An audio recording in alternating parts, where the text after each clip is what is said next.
Romana Acosta Bañuelos was born on March 20th, 1925, in the town of Miami, Arizona. Her father worked for the Miami Copper Company, earning $3 a day as a copper miner. As a child, Romana attended a segregated school for Mexican children, Julian Plaza Elementary School. In 1933, as a result of the Great Depression, mining companies stopped copper production and laid off workers. Ramona's father was one of them. The family became destitute. Gila County welfare officials and mining company representatives arranged for the repatriation of Mexican families, including the Acosta family, from Miami to Mexico. Young Romana, 8 years of age, never forgot the humiliating and shocking experience of becoming an unwanted Mexican in the migrant stream. The family joined relatives in Sonora, Mexico, and continued their struggle for survival. Years later, Romana recalled her experience. My father and mother were told to leave because they would no longer have jobs available and it would be better for them to go back to Mexico. They said they would pay for our transportation and the cost to move our furniture as far as the border. They told us we could come back anytime we wanted to, as soon as the economy got better. So my mother and father believed what they were told and we left. As a citizen of the country, I was told to leave, but they certainly didn't ask those of European descent to leave.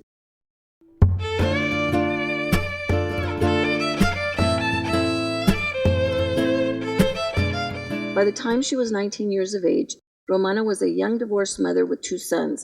In the early stages of World War II, Romana and her children and an aunt returned to the United States.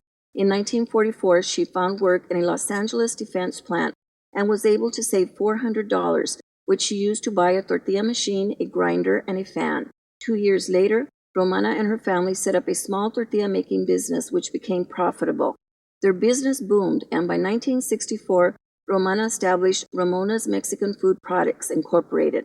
The company profits continued to grow, but Romana never forgot the Mexican families and her childhood friends of Miami who were repatriated to Mexico during the Great Depression.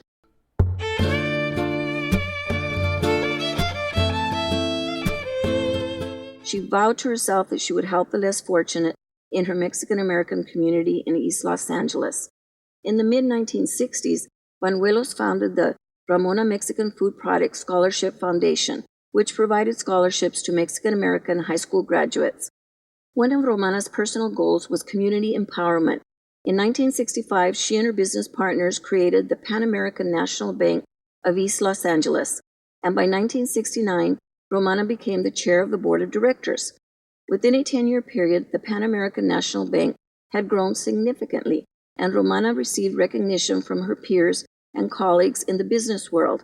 She was named Outstanding Businesswoman of the Year and received an award for her work among the poor in her community.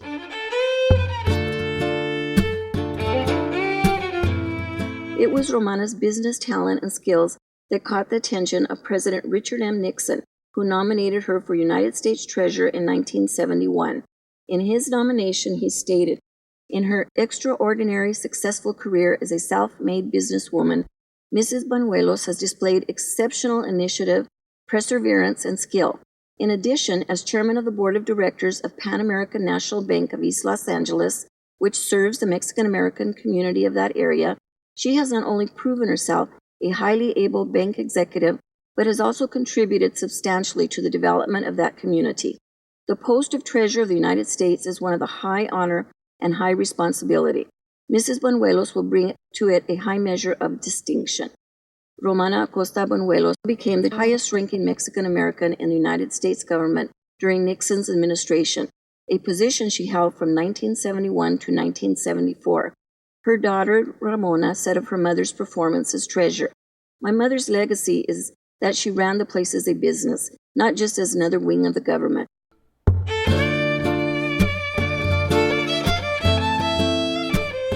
In her later years, Romana Acosta Bañuelos divided her time between Ramona's Mexican Food Products and the Pan American National Bank of East Los Angeles.